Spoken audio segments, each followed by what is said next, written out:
Aqui temos o treino de fortalecimento que nós privilegiamos, o fortalecimento em cadeia cinética fechada. Portanto, aquele género de exercícios da ortopedia, dos doentes que estão a recuperar de fraturas, e isso não é o indicado em cadeias cinéticas abertas, e isso é mais fechado. Portanto, máquinas de treino, as bandas elásticas, que eu estou sempre a falar nelas, que é os TheraBands, e as diferenças de resistência conforme a cor e ir aumentando. Os exercícios devem também privilegiar os membros inferiores, não é? Que também são os primeiros a serem afetados e que vão alterar as capacidades de marcha, e o que interessa muito às pessoas é manter a capacidade de marcha. Portanto, isto é aqui só um exemplo para verem como é que é. Existem vários tipos de exercícios. Numa consulta podem aprender o que é necessário. Aqui também é preciso fazer exercícios de resistência, e em máquina também se vai fazendo esse aumento da resistência progressiva. Este é um cicloergómetro. O que é que eu chamo de exercícios integrados? São exercícios que a pessoa já fez a parte de força, a parte de resistência e o exercício aeróbico, está bom para entrar numa coisa de exercício integrado, e que eu pus aqui o yoga, o tai chi. Gosto muito do tai chi, eu própria também faço, e a hidroterapia. Não esquecer que na hidroterapia pode-se pôr coisas dentro da água para aumentar a resistência e fazer essas coisas todas. E a água não deve estar acima de 27 graus. Aqui é um bocado a parte do yoga. E para que o yoga? Por causa da postura também. Mesmo que uma pessoa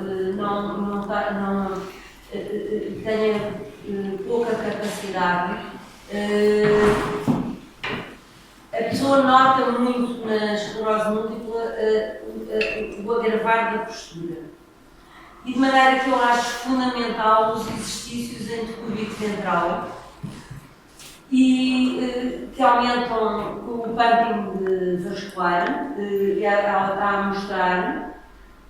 A pessoa respira, o facto de estar em decúbito ventral ajuda a trabalhar o diafragma, fazer este pumping de distal para proximal. E aqui não se vê, mas também a pessoa de decúbito ventral pode fazer e aprender a fazer exercícios de postura, nomeadamente o fortalecimento de toda a musculatura extensora do tronco, para evitar a tal postura em flexão que os doentes começam a ter. Não adianta estar a trabalhar o equilíbrio sem trabalhar primeiro a postura, porque a pessoa pode estar a fazer o equilíbrio e estar todo torto, não ajuda. Portanto, como conclusão, é utilizar, portanto, este modelozinho da escada, em que o que se pretende é que a pessoa não deixe a escada, não é? Na parte ali superior há aquilo que eu chamo dos exercícios integrados e a mobilização integrada, em que se combina exercícios de força, resistência, equilíbrio, coordenação e flexibilidade,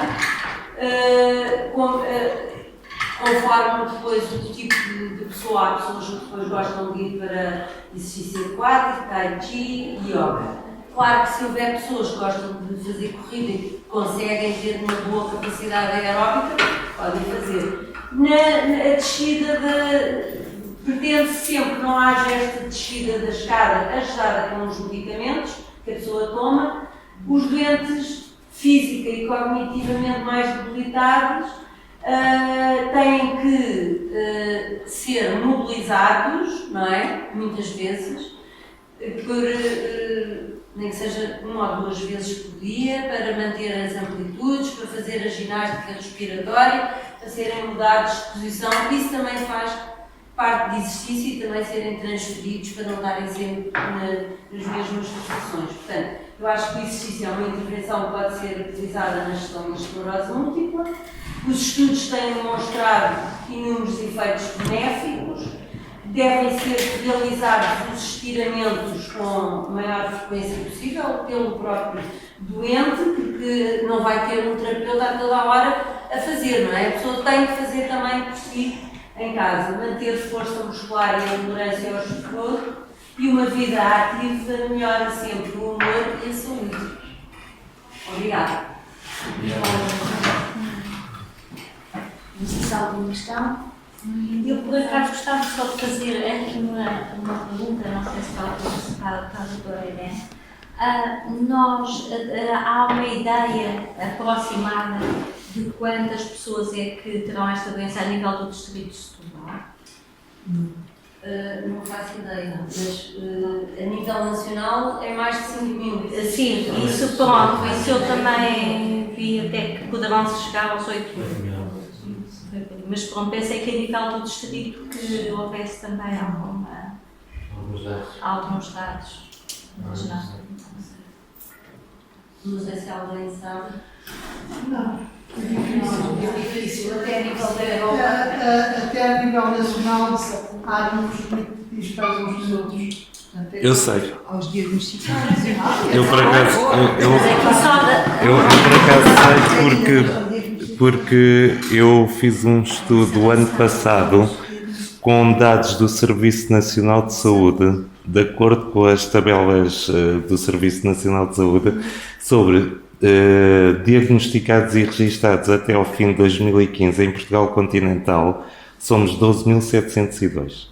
12.702 diagnosticados e registados, e consigo, com algum trabalho, conseguir dizer distrito a distrito e unidade hospitalar a unidade hospitalar em Portugal continental quantas pessoas é que são e as origens das pessoas. Porque assim, nós sabemos que, tipo, o Hospital Garcia de Horta, do qual eu fui paciente há 25 anos atrás e fui certificado com esclerose múltipla pelo vosso colega, o Dr. Fernando Pita, que me acompanha, pura e simplesmente sabe-se que em cada unidade as pessoas provêm dos sítios mais díspares do país. Eu sou um desses casos que há 25 anos eu morava em Cascais e estava a ser assistido no Hospital Garcia de Horta. E isso reflete-se pelo país todo. E eu, o ano passado, achei que realmente os 5.000 aos 8.000 são números muito vagos. Também achei muito vago o que a Mesif dizia no Atlas, que éramos à volta de 6.000 e qualquer coisa até 2012, e eu dizia assim, então a Federação Internacional não consegue dar números mais fidedignos e não consegue falar com um país, mas o mesmo problema refletia-se em todos os países do Atlas. E fui sucessivamente vendo a situação e disse, não, eu vou fazer qualquer coisa, e comecei a contactar hospital a hospital, de acordo com o Serviço Nacional de Saúde, até que bati mesmo no Serviço Nacional de Saúde, na Administração Central, e houve uma alminha caridosa que achou interessante o que estava a acontecer, para mais ser uma pessoa portadora de esclerose múltipla, a desenvolver esse tipo de trabalho. E eu, claro, consegui chegar a esses números. Já sofri muita contestação sobre os números, da parte de todos os sítios e mais alguns, mas é assim, eu disse sempre às pessoas, eu não inventei números, o estudo foi apresentado e tem lá as normas técnicas sobre o qual os dados são recolhidos e que estão certificados nacionalmente e internacionalmente, porque os critérios de avaliação dos dados não são critérios nacionais, são critérios internacionais da comunidade científica. Por isso, o estudo está feito. Quem quiser consultar, sabem, o meu projeto, o Todos Esclerose Múltipla no Facebook, está lá o estudo. Terei todo o prazer. Mas mesmo assim, há muita gente que não diz que tem e que não quer dizer que tem. Sim, mas é claro. E isso Eu não acredito que os hospitais digam quem são os doentes que têm. Não, é assim, é assim, Maria. A questão toda que se coloca aqui é que os 12.702 que eu consegui quantificar são pessoas registadas e diagnosticadas nas unidades hospitalares públicas. É só um número. Eu nem conheço tão pouco a identidade das pessoas. Não. Claro. Dos 5.000 ou dos 8.000 não somos. Já vamos muito mais para a frente. Infelizmente. Até há 20 anos disseram que eram à volta de 5.000. Pois. Portanto, Não, é verdade. Não. Mas 12.000 também acho.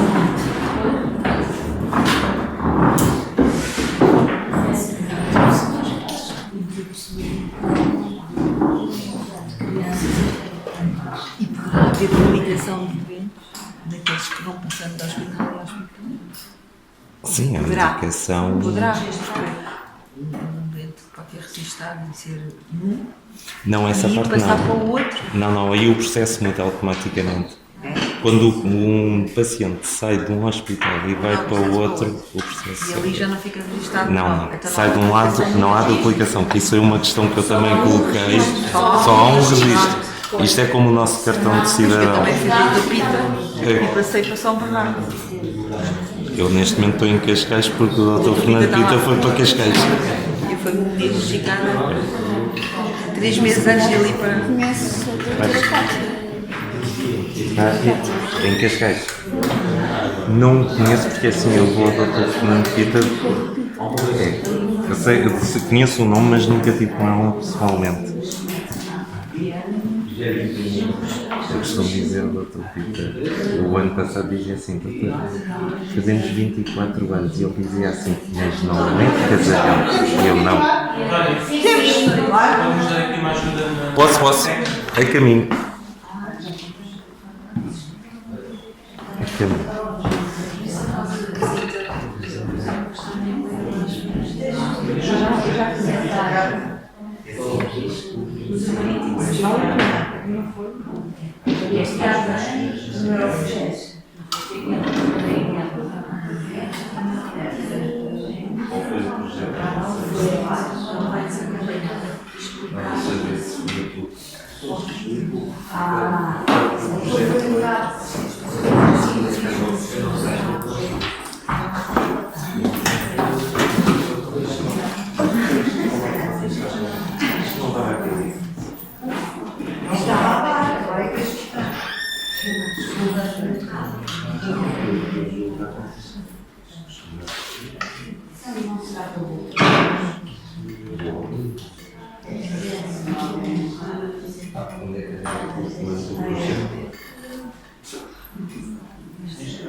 Só para nós termos olhos já.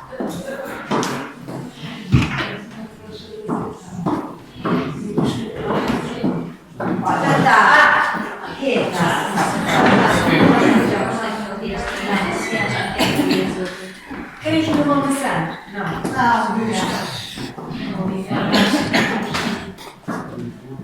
Achei que é só direitar isto. Que é só. Convidaram-nos para fazer uma apresentação sobre a prova piloto no campo da esclerose múltipla e quando fizeram este convite havia aqui necessariamente 2 lados convinha de fora. Do papel do cuidador precisaria de saber, mas também do desgaste da pessoa com as esclerose e que ao longo do tempo também vai tendo algum impacto no seu dia a dia.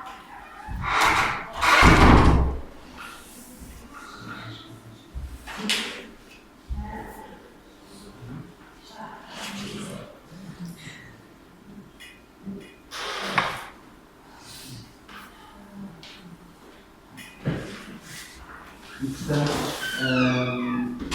vamos falar de uns aspectos gerais do cuidado de uma pessoa com esclerose múltipla, também cuidar do cuidador. Vamos ver alguns testemunhos de pessoas com esclerose múltipla sobre o que é cuidar, sobre o olhar do próprio cuidador e identificar e ativar redes de apoio, que é algo que é importante, porque muitas vezes o que acontece é que o cuidador acaba por se sentir perdido e sentir-se sozinho na questão do apoio à pessoa com esclerose. Cuidar é algo que aconteceu sempre ao alguns tempos.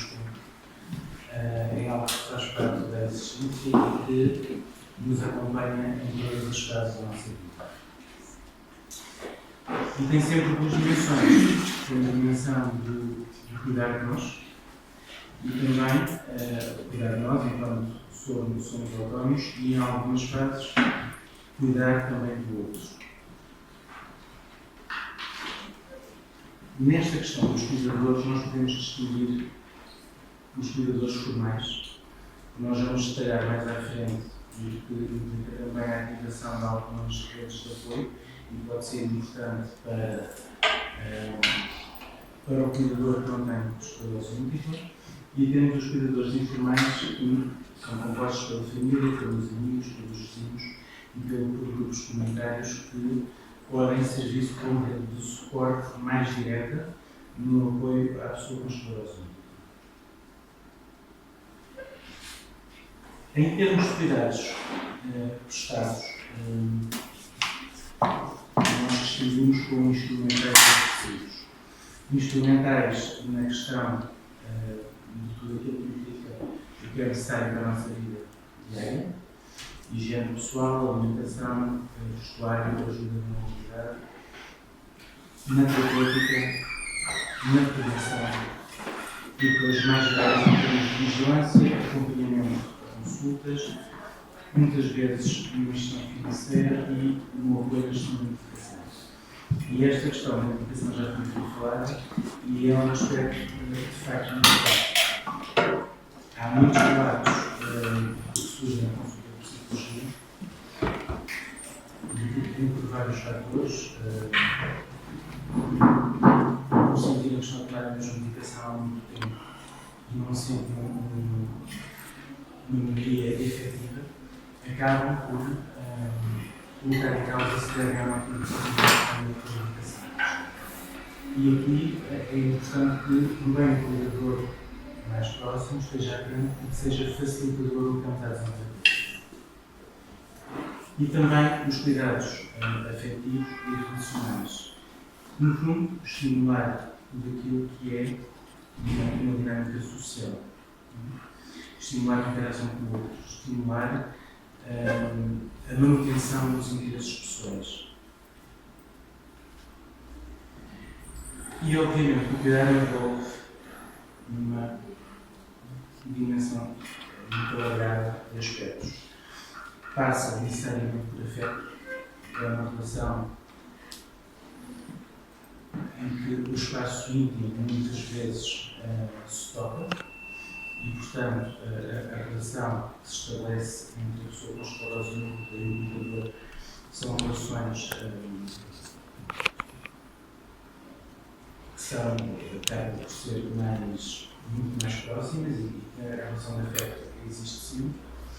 Passa por ocupar do outro, passa por estar atento, por assegurar tudo aquilo que é necessário a nível de vida cotidiana, nunca esquecendo a necessidade de promover a autonomia da pessoa. E nós vamos ver um quadro à frente em que uma pessoa com esclerose múltipla o que diz é que eu gosto de ser ajudado, mas gosto de ser ajudado quando eu não consigo fazer.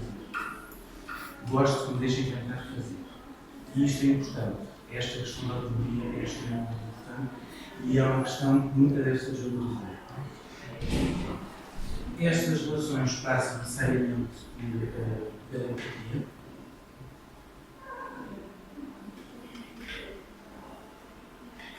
No fundo, conseguir olhar para a pessoa que nós temos à nossa frente, Mais alto.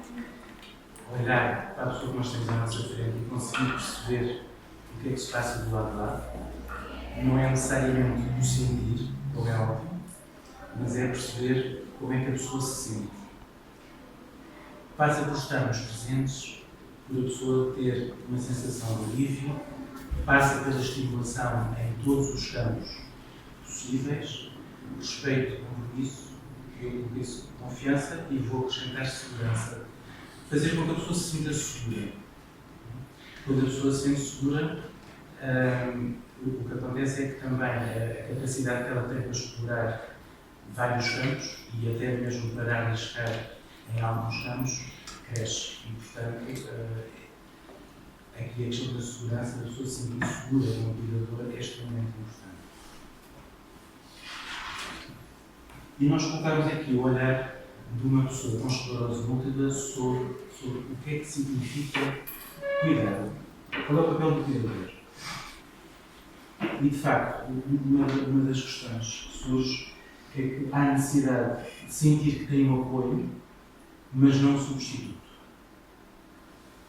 Sentir que a pessoa consegue fazer e dar-lhe essa possibilidade.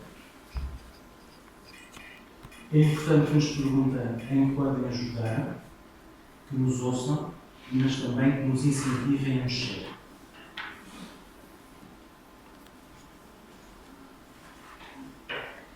Esta relação de ajuda passa necessariamente por várias partes. Uma delas é orientar, e nós já falávamos aqui muitas vezes em intercalar espaços de descanso entre tarefas e pelo menos a nível da relato e consulta que se ouve muitas vezes, é que parece que existe quase uma pressa de viver. Querer viver tudo por ter um receio de uma capacidade futura de não deixar que possa ser vivido no mundo. E muitas vezes o cuidador pode estar atento a isto, porque é necessário, de facto, períodos de descanso, períodos de repouso, intercalado entre. É importante para o cuidador perceber que a fadiga não é propriamente preguiça. E esta é uma questão que muitas vezes levantada em consulta de psicologia. É a percepção que a pessoa com esclerose múltipla tem de que aquilo que passa para o cuidador é que ele não faz precisamente porque é preguiçoso, não porque está cansado. Porque, naturalmente, há pessoas que fisicamente parecem estar muito bem e muito funcionais, são pessoas jovens, e muitas vezes funcionais e com uma atividade profissional até em grande progressão, e depois não é compreendido esta questão da fadiga. Em janeiro tive o relato de uma pessoa que me dizia que a parte mais difícil do dia dela era precisamente levantar-se de manhã. Era quando o pico de fadiga era sentido de uma forma maior. E a partir daí ela entrava no seu ritmo normal e conseguia ter um dia mais ou menos aceitável, mas que tinha aquela dificuldade de arranque inicial.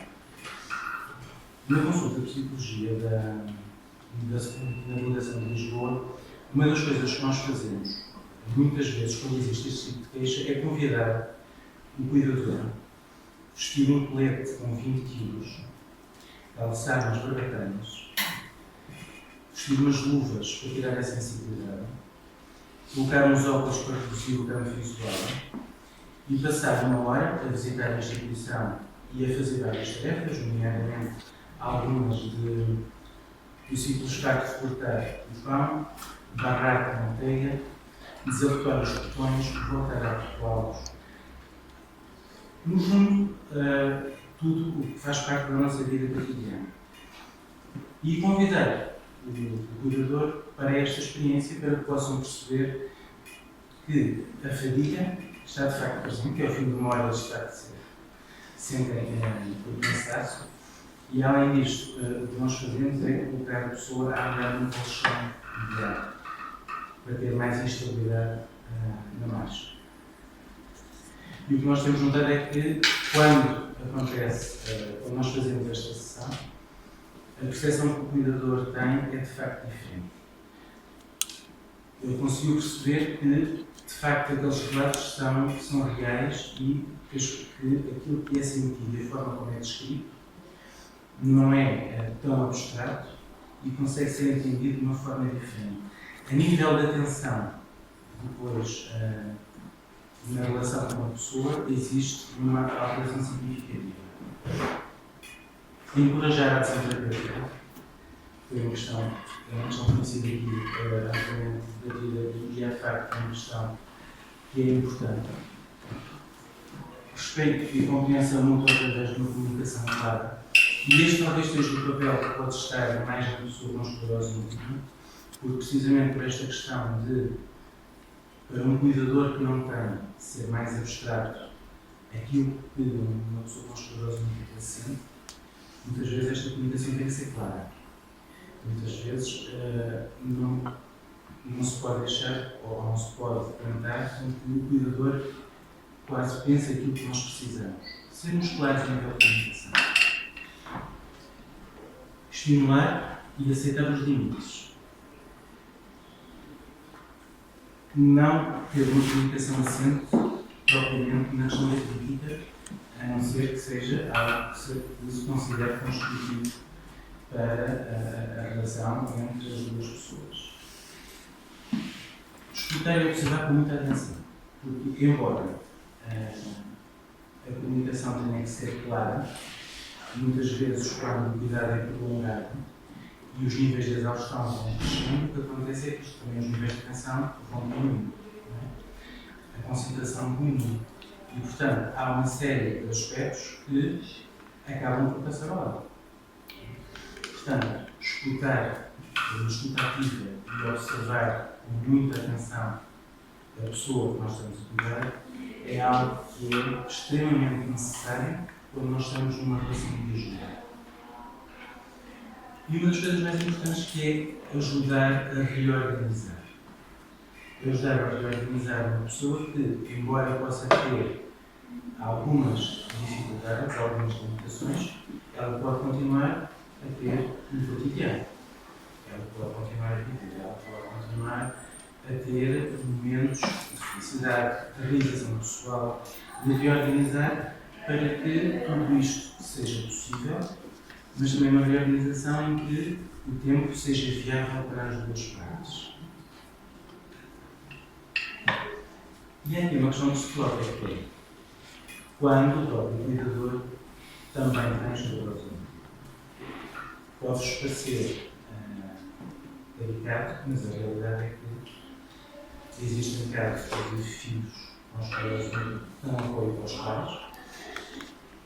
Existem casais com esclerose múltipla a viver sozinhos, que são apoio um do outro, e que existem, de facto, aqui condicionantes diferentes. Há aqui um aspecto que acaba por ser interessante. O facto de não ser abstrato aquilo que o outro sente, embora sinta de forma sempre diferente, não há uma pessoa com esclerose múltipla que sinta os sintomas da mesma forma. O que é certo é que a compreensão e o respeito por aquilo que o outro diz que sente, o entendimento que tem em relação àquilo que a outra pessoa diz que sente é maior. De alguma forma, esta relação acaba por ser facilitadora, embora, como podemos definir, também exista esta preocupação que acaba por ser geral e que aqui até pode ser duplicada, que em termos de como é que vai ser. E em relação a esta parte futura, depois a Ana irá falar de uma forma mais detalhada em termos de apoios, porque faz parte de uma ativação de redes sociais, de redes de suporte que podem ser ativadas nesses casos especiais. E aqui volta essa questão: será necessário cuidar do cuidador ou não? Porque, na realidade, quando nós estamos numa situação durante muito tempo, E numa situação que nos coloca pressão, será necessariamente uma situação que acaba por ser desgastante, que acaba por ir esgotando. É quase como uma bateria que vai reduzindo. É como o tanque, não como a botão, ele vai andando, ele vai esgotando e nós temos que ir adicionando combustível para continuar a andar. E até quando é que o utilizador esgotado será de facto eficaz? Este aspecto do cuidador multifunções apela muito à questão de que muitas vezes o cuidador, embora muitas vezes ele dê um apoio durante uma fase muito específica da pessoa com esclerose múltipla, há algumas em que a pessoa não precisa de um apoio efetivo. O que é certo é que quando a pessoa precisa de apoio, o cuidador normalmente continua com toda a sua rotina. Continua com a sua gestão profissional, continua com a sua gestão social, com as suas relações interpessoais, continua com a sua vida familiar e, portanto, toda a dimensão que a pessoa tem, ela mantém. Mas acaba por ter uma acréscimo que acaba por adicionar também pressão.